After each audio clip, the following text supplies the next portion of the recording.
Hello dear students, आज का हमारा जो टॉपिक है वो है ऑडिटर के बारे में कि ऑडिटर होता क्या है, इसका मीनिंग, कौन पर्सन ऑडिटर बन सकता है, मींस कौन ऑडिटिंग कर सकता है, और इसके साथ साथ टाइप्स ऑफ ऑडिटर का और क्वालिटीज ऑफ ऑडिटर, इन सब के बारे में भी रीड करेंगे। पिछली वीडियो में हमारा ऑडिटिंग का टॉपिक चल रहा था। ऑडिटिंग का हमने मीनिंग पढ़ा था कि ऑडिटिंग क्या होती है। इंडिपेंडेंट एग्जामिनेशन होती है बुक्स ऑफ अकाउंट की, ताकि उन बुक्स ऑफ अकाउंट की, उस ऑर्गेनाइजेशन की ट्रूथफुलनेस को सर्टिफाई किया जा सके, चेकआउट किया जा सके। तो इस पर्पज से ऑडिटिंग की जाती है और यही ऑडिटिंग का मीनिंग था। लेकिन जो पर्सन ऑडिटिंग करता है उस पर्सन को क्या बोलेंगे हम? वो पर्सन होगा ऑडिटर। जो भी पर्सन ऑडिटिंग का वर्क करता है उसी पर्सन को ऑडिटर बोला जाता है। अब यहाँ पर ऑडिटर का मीनिंग क्या होगा? The auditor is an independent person who check the accounts of any organisation और company and certifies their truthfulness. Auditor एक इंडिपेंडेंट पर्सन होता है जो किसी भी ऑर्गेनाइजेशन के, कंपनी के बुक्स ऑफ अकाउंट को चेक करता है और उनकी ट्रूथफुलनेस को सर्टिफाई करता है। तो इस पर्सन को ऑडिटर बोला जाता है। यहाँ पर सेम मीनिंग है बिल्कुल ऑडिटर का और ऑडिटिंग का। ऑडिटिंग क्या है? एक प्रोसेस हो गई एक टाइप की, जो हमने यहाँ पर लास्ट में पढ़ा, independent examination books of account की ट्रूथफुलनेस को सर्टिफाई करने के लिए। तो ये तो एक तरीके से प्रोसेस होगी, तो इसे तो हम ऑडिटिंग बोलेंगे, और जो पर्सन इस वर्क को करेगा उसे ही ऑडिटर बोला जाएगा। तो सेम सेम सा मीनिंग है इसका। अब यहाँ पर नेक्स्ट टॉपिक आता है ऑडिटर। हमें पता चल गया कि कौन होता है, लेकिन हम किस पर्सन को ऑडिटर बोलेंगे, मतलब उसके किसी भी पर्सन को ऑडिटर बनने के लिए उसके अंदर कुछ इंपॉर्टेंट पॉइंट्स है कि वो क्वालिटी उसके अंदर होनी चाहिए। यहाँ से सबसे इंपॉर्टेंट बात है जो कि कोई भी पर्सन अगर किसी कंपनी की, किसी ऑर्गेनाइजेशन के बुक ऑफ अकाउंट को चेक करता है तो वो इंडिपेंडेंट पर्सन होना चाहिए, मतलब उसका कंपनी के साथ कोई रिलेशन नहीं होना चाहिए, वो कॉम्पिटेंट और अनबाइज्ड पर्सन होना चाहिए। यहाँ पर जो हम टॉपिक पढ़ रहे हैं, ये पढ़ रहे हैं हम हु कैन परफॉर्म ऑडिटिंग, मतलब एक ऑडिटर ही ऑडिटिंग कर सकता है। यहाँ पर हमने मेनली दो कैरेक्टरिस्टिक्स ही लिए हैं इसके, लेकिन जब हम किसी ऑडिटर की क्वालिटीज का टॉपिक पढ़ेंगे तो वहां पर बहुत सारे पॉइंट दिए गए हैं, वहां इन सबको क्लियर करेंगे। यहाँ पर आगे दिया हुआ है सेकंड जो पॉइंट है कि ऑडिटर कौन पर्सन बन सकता है। अब ये जो यहाँ पर सेकंड पॉइंट है, ये हमने जब ऑडिटिंग की हिस्ट्री पढ़ी थी पिछली वीडियो में, उससे रिलेटेड टॉपिक है कि कोई भी पर्सन ऑडिटर कब बन सकता है, अगर वो ICAI, institute of chartered accountant of India, जो सेटअप किया गया है दिल्ली के अंदर, सेटअप किया गया था, अगर इसके अंडर में चार्टर्ड अकाउंटेंट का सर्टिफिकेट ऑब्टेन कर लेता है तो वो पर्सन ऑडिटर बन जाता है। और सर्टिफिकेट को ऑब्टेन करने के लिए उस पर्सन को क्या करना होगा? जो भी ICAI के अंडर में जो भी एग्जाम दिया जाता है उस एग्जाम को उसे क्लियर करना होगा, देन वो चार्टर्ड अकाउंटेंट का सर्टिफिकेट वहां से ऑब्टेन कर सकता है, उस पर्सन को हम ऑडिटर बोलेंगे। तो ये सब पर्सन है जो ऑडिटिंग परफॉर्म कर सकते हैं। अब नेक्स्ट टॉपिक है क्वालिटीज ऑफ एन ऑडिटर। किसी भी पर्सन को ऑडिटर बनने के लिए उसके अंदर क्या क्या क्वालिटी होनी चाहिए। फर्स्ट पॉइंट है complete knowledge of book keeping and accountancy. जो हमने पहले एक वर्ड पढ़ा था कि कंपिटेंट होना चाहिए ऑडिटर, जो है उसी पर्सन को ऑडिटर बोलेंगे जो कंपिटेंट होगा।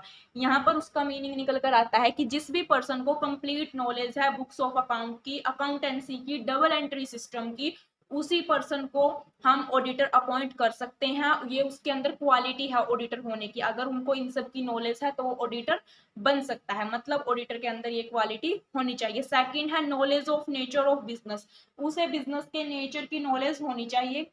अब यहाँ पर इस पॉइंट में नेचर ऑफ बिजनेस की नॉलेज का मतलब क्या है कि अगर कोई ऑडिटर है किसी भी ऑर्गेनाइजेशन के, किसी कंपनी के बुक्स ऑफ अकाउंट को ऑडिट कर रहा है, तो वो कंपनी, वो ऑर्गेनाइजेशन किस टाइप का बिजनेस कर रही है, किस टाइप के बिजनेस में वो एंगेज्ड है, इसकी नॉलेज उसे होनी चाहिए, और तभी जाके वो ऑडिटिंग अच्छे से कर सकेगा। और इसके साथ साथ कुछ और भी स्पेशल एस्पेक्ट होते हैं जो बिजनेस के होते हैं, उनकी भी उसे नॉलेज होनी चाहिए। थर्ड पॉइंट है knowledge of various acts. Various acts कौन कौन से हैं? जैसे कि पार्टनरशिप एक्ट हो गया, companies act, income tax act, sale tax act, sale of goods act, contract act, negotiable instrument act. ये सभी टाइप के एक्ट्स कभी ना कभी आपने पढ़े ही होंगे। तो इन सब एक्ट्स की भी नॉलेज एक ऑडिटर को होना जरूरी है, क्योंकि जितने भी एक्ट्स है ना, ये बिजनेस से रिलेटेड है। तो अगर वो किसी भी ऑर्गेनाइजेशन के बुक्स ऑफ अकाउंट को चेक करेगा, तो अगर उसे इन सब की नॉलेज होगी तभी वो अच्छे से उनको चेक करेगा, कर सकेगा। Fourth point, expert in work of auditing. वो पर्सन जो एक्सपर्ट है अपने ऑडिटिंग के वर्क में, उसे ही हम ऑडिटर अपॉइंट कर सकते हैं। मतलब कि ऊपर वाले पॉइंट में हमने पढ़ा था कि उसे कंप्लीट नॉलेज तो होनी ही चाहिए, लेकिन वो एक्सपर्ट भी होना चाहिए इस वर्क में। अगर हम किसी फ्रेशर की बात करें तो उसके पास इतनी ज्यादा एक्सपीरियंस नहीं होता, वो एक्सपर्ट नहीं होता। तो अगर कोई एक्सपर्ट पर्सन ऑडिटिंग करेगा तो वो अच्छे से चेक करेगा, उनको रिजल्ट एक्यूरेट देगा हमें। फिफ्थ पॉइंट है इम्पार्शियल एंड ओनेस्ट। ये भी हमने पहले पढ़ा है कि जो ऑडिटर है उसका इम्पार्शियल और उसका ओनेस्ट होना जरूरी है। ओनेस्ट मतलब ईमानदार, इम्पार्शियल होना जरूरी है उसका। वो कैसे होगा, मतलब कि जो भी वो अपने वर्क करेगा ऑडिटिंग करते टाइम, तो उसे कोई भी एक तो कंपनी के फेवर में डिसीजन नहीं लेना है, और दूसरी बात उसे सारे डॉक्यूमेंट्स सारे अकाउंट्स की चेकिंग करनी है उसे, तभी वो ऑनेस्टी से काम कर सकेगा अपना। मतलब ये नहीं कि एक अकाउंट को चेक कर दिया बाकी को छोड़ दिया ऐसे ही, तो उसे इम्पार्शियली और ऑनेस्ट होकर अपना वर्क करना चाहिए। सिक्स्थ पॉइंट है इंडस्ट्रियस, विजिलेंट एंड क्लेवर। अब अगर कोई भी पर्सन है वो क्लेवर है, तभी वो जाके किसी भी एरर को किसी भी फ्रॉड्स को डिटेक्ट कर सकेगा। तो इसी टाइप से ऑडिटर के अंदर भी क्लेवरिटी होनी चाहिए, विजिलेंट होना चाहिए, वो ये क्वालिटी उसके अंदर होनी चाहिए, ताकि जब वो बुक्स ऑफ अकाउंट को चेक करे अगर उनमें कोई फ्रॉड है कोई एरर रह गई है तो उसे वो तुरंत डिपिक्ट कर सके, उसे तुरंत फाइंड आउट कर सके। और जब भी वो अपना काम करे तो उसे फुल कॉम्पिटेंसी के साथ अपनी पूरी इंटेलिजेंस के साथ करना होगा, मतलब उसे ज्यादा हार्ड वर्क करना होगा जब वो अपना काम करेगा। नेक्स्ट जो सेवंथ पॉइंट प्रैक्टिकल है, इसका मीनिंग यहाँ पर क्या है कि जब भी कोई पर्सन ऑडिटिंग करेगा तो उसे प्रैक्टिकली भी वर्क करना होगा। मतलब बुक्स ऑफ अकाउंट को सिर्फ अपनी नजरों से निकाल देना ही उसके लिए काफी नहीं है, तो उसे क्या करना होगा, प्रैक्टिकली वर्क करना होगा। वो कैसे करेगा, अगर उसे बुक्स ऑफ अकाउंट में कहीं भी लगे कि यहाँ पर कोई एरर रह गई है कोई फ्रॉड हुआ है, तो वहां पर वो जितने भी उस ऑर्गेनाइजेशन से रिलेटेड पर्सन हैं, जैसे कि वहां के एम्प्लॉयज हो गए, मैनेजमेंट होगी, तो वहां से वो उनसे एक्सप्लेनेशन ले सकता है, उनसे पूछताछ कर सकता है, ताकि जो भी एरर है उसको दूर किया जा सके और पता लगाया जा सके कि जो ये एरर है ये एक्चुअल में है भी या नहीं भी। तो उसे प्रैक्टिकली वर्क करना होगा। और इसके साथ साथ उसे अब पहले सबसे पहले तो बुक्स ऑफ अकाउंट ही इतने अच्छे से चेक करने होंगे कि ये ना हो कि कहीं वो टाइम वेस्टेज हो जाए वहां पर पूछताछ करने में और एरर हो ही ना। तो उसे सबसे पहले बुक्स ऑफ अकाउंट अच्छे से चेक करने होंगे, अगर वहां पर एरर मिलती है तो वो वहां पर उनकी एक्सप्लेनेशन ले सकता है, मैनेजमेंट की, एम्प्लॉयज की। और जो वह एक्सप्लेनेशन लेगा उनसे तो उस टाइम भी उसे एक किसी ऐसे तरीके का यूज करना पड़ेगा कि जिससे वो कम से कम टाइम में वहां से ज्यादा इंफॉर्मेशन निकाल सके। तो इसलिए उसे प्रैक्टिकली हार्ड वर्क के साथ वर्क करना होगा। एट्थ पॉइंट आता है इंडिपेंडेंट एंड फियरलेस। जो भी पर्सन ऑडिटिंग करेगा उसका इंडिपेंडेंट होना जरूरी है, मतलब कंपनी के साथ ऑर्गेनाइजेशन के साथ जिसके वो चेक कर रहा है बुक्स ऑफ अकाउंट, उसके साथ उसका कोई रिलेशन नहीं होना चाहिए और वो बिल्कुल फियरलेस होना चाहिए। मतलब ऐसा नहीं कि जहाँ के वो जिस ऑर्गेनाइजेशन के वो चेक कर रहा है बुक्स ऑफ अकाउंट वहां की मैनेजमेंट का उसके ऊपर दबाव हो, वो उनके अंडर में काम कर रहा हो, ऐसा नहीं होना चाहिए। उसे प्रॉपरली फियरलेस होकर वर्क करना चाहिए। मतलब कई बार क्या होता है कि मैनेजमेंट का दबाव हो जाता है ऑडिटर के ऊपर, और ऑडिटर चेक तो कर लेते हैं अकाउंट्स को और वो फाइंड आउट भी कर लेते हैं किसी एरर्स को, लेकिन वो क्या करते हैं उन एरर्स को उन फ्रॉड को मैनेजमेंट की वजह से छुपा देते हैं, हाइड कर लेते हैं। तो इसी वजह से उसका फियरलेस होना जरूरी है ताकि कोई उनके ऊपर प्रेशर ना डाल सके और वो इंडिपेंडेंटली अपना वर्क कर सके। नाइन्थ पॉइंट आता है सीक्रेसी। अब सीक्रेसी किससे रिलेटेड है, ये वर्ड यहाँ पर जो सीक्रेसी यूज किया गया है ये ऑर्गेनाइजेशन से रिलेटेड है।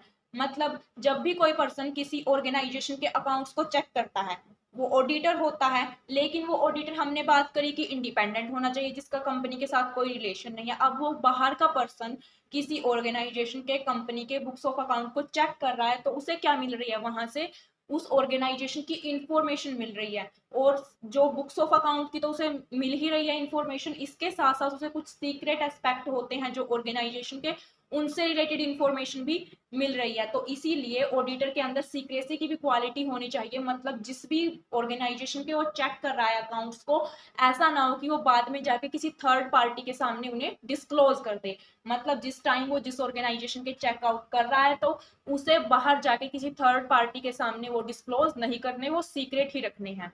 तो ये क्वालिटी होनी चाहिए। टेंथ पॉइंट है नॉट अनड्यूली सस्पिशियस। जो भी ऑडिटर है उसका अनड्यूली सस्पिशियस नहीं होना चाहिए वो पर्सन। यहाँ पर इस वर्ड का मीनिंग क्या है, हमने पहले पढ़ा है कि उसका विजिलेंट, क्लेवर होना जरूरी है, वो फियरलेस होकर वर्क करे, इंडिपेंडेंट होकर वर्क करे, अपनी पूरी इंटेलिजेंसी का यूज करे, ये सब क्वालिटीज पढ़ी हैं हमने ऑडिटर की। लेकिन वो ऐसा भी नहीं होना चाहिए कि बिना किसी वजह के वो किसी भी अननेसेसरीली किसी भी पर्सन के ऊपर अपना शक करे। तो मतलब कि अगर किसी एक छोटे मोटे एरर के बेसिस पर ही वो किसी पर्सन को क्रिटिसाइज नहीं कर सकता, वो पहले प्रॉपरली चेक करेगा अकाउंट्स को, अगर उसको लगे कि वहां पर कोई ना कोई फ्रॉड हुआ है तो इसी बेसिस पर वो किसी पार्टी को क्रिटिसाइज करेगा, अदरवाइज नहीं करेगा। मतलब किसी भी पार्टी को अनड्यूली वो सस्पिशियस नहीं करेगा। 11th पॉइंट है ability to express himself clearly and influently. जो ऑडिटर है उसका इन्फ्लुएंशियल मैनर में काम करना जरूरी है, वो इन्फ्लुएंशियल मैनर में काम करे और उसके अंदर क्लैरिटी होनी चाहिए, अपने जो भी उसके थॉट्स हैं, थिंकिंग वहां से निकल कर आई है, जो रिपोर्ट वो प्रेजेंट करेगा तो उसको प्रेजेंट करते टाइम उसके अंदर क्लैरिटी का होना जरूरी है। उसे ऐसे वर्ड्स का यूज करना है जिससे कोई भी पर्सन इजियली अंडरस्टैंड कर सके। और यहाँ पर एक और बात आती है, जो भी वो रिपोर्ट प्रेजेंट करेगा उस रिपोर्ट का ब्रीफ होना जरूरी है। अगर वो उस मतलब कि ज्यादा होगी रिपोर्ट उससे तो वो एक टाइप से बर्डन ही क्रिएट करेगी। तो रिपोर्ट का बिल्कुल ब्रीफ होना और उसको क्लैरिटी और इन्फ्लुएंसी के साथ में प्रेजेंट करना जरूरी है। तो ये क्वालिटी भी ऑडिटर के अंदर होनी चाहिए। अब नेक्स्ट टॉपिक है टाइप्स ऑफ ऑडिटर। मेनली यहाँ पर जो ऑडिटर है वो 3 टाइप के होते हैं, amateur auditor, professional auditor and government auditor. जो फर्स्ट वाला है एमेच्योर ऑडिटर, इसे ऑनरेरी ऑडिटर भी बोला जाता है। ऑनरेरी ऑडिटर इसको क्यों बोला जाता है, क्योंकि ये वर्क एज अ हॉबी करते हैं, मतलब कि अपनी हॉबी के तौर पर ऑडिटिंग का वर्क करते हैं, इसी वजह से इनको ये 2 नाम दिए गए हैं। अब जो ये एमेच्योर ऑडिटर होते हैं ये हॉबी के तौर पर अपना काम करते हैं, मतलब ये पूरा हार्डवर्क के साथ नहीं करते, इन्हें प्रैक्टिकल नॉलेज नहीं होती उस चीज की और ये कॉम्पिटेंट भी नहीं होते उस काम को करने के लिए। तो इनके द्वारा जो रिपोर्ट प्रेजेंट की जाती है, अगर ये किसी ऑर्गेनाइजेशन के अकाउंट्स को चेक करते हैं, किसी पार्टी के अकाउंट को चेक करते हैं, तो इनके द्वारा जो भी रिपोर्ट प्रेजेंट की जाएगी वो उससे क्या होगा, कई बार उस पार्टीज को लॉस भी हो जाता है अगर वो इस टाइप के ऑडिटर से अपने अकाउंट्स को चेकआउट करवाते हैं, क्योंकि इनके पास किसी भी टाइप की प्रैक्टिकल नॉलेज नहीं है। जो सेकंड टाइप हम पढ़ रहे हैं प्रोफेशनल ऑडिटर, ये प्रोफेशनली वर्क करते हैं, मतलब इनके पास फुल नॉलेज होती है, इन्होंने वहां की नॉलेज ली होती है, हार्ड वर्क के साथ काम किया हुआ होता है। और पहले हमने कैरेक्टरिस्टिक्स में पढ़ा था कि मतलब कि ऑडिटर के साथ कौन पर्सन बन सकता है, जिसके पास चार्टर्ड अकाउंटेंट का सर्टिफिकेट होगा। तो वो कौन होते हैं, वही होते हैं प्रोफेशनल ऑडिटर, जिन्होंने चार्टर्ड अकाउंटेंट का सर्टिफिकेट ऑब्टेन किया है, मतलब उनके पास नॉलेज है, उन्होंने हार्ड वर्क के साथ काम किया है, तभी उन्होंने एग्जाम क्लियर करके सर्टिफिकेट को ऑब्टेन किया है, तो उन्हें प्रोफेशनल ऑडिटर बोला जाता है। और जो मोस्टली ऑर्गेनाइजेशन होती हैं, कोई भी कंपनी हो गई, पार्टनरशिप होगी, उनके द्वारा प्रोफेशनल ऑडिटर्स को अपॉइंट किया जाता है अपने अकाउंट्स को चेकआउट करवाने के लिए। नेक्स्ट जो है थर्ड, गवर्नमेंट ऑडिटर। अब ये जो गवर्नमेंट ऑडिटर है ये कौन होगा, ये भी वही पर्सन है जिसके पास फुल नॉलेज है बुक्स ऑफ अकाउंट की, वो कॉम्पिटेंट पर्सन है। और जो भी गवर्नमेंट ऑडिटर होगा वो बुक्स ऑफ अकाउंट चेक करेगा, लेकिन गवर्नमेंट के वो बुक्स ऑफ अकाउंट को चेक करेगा। तो ये पर्सन गवर्नमेंट ऑफ इंडिया के वेरियस जो ऑफिसेज हैं उनके अकाउंट्स को चेकआउट करने के लिए अपॉइंट किए जाते हैं, उनको गवर्नमेंट ऑडिटर बोला जाता है।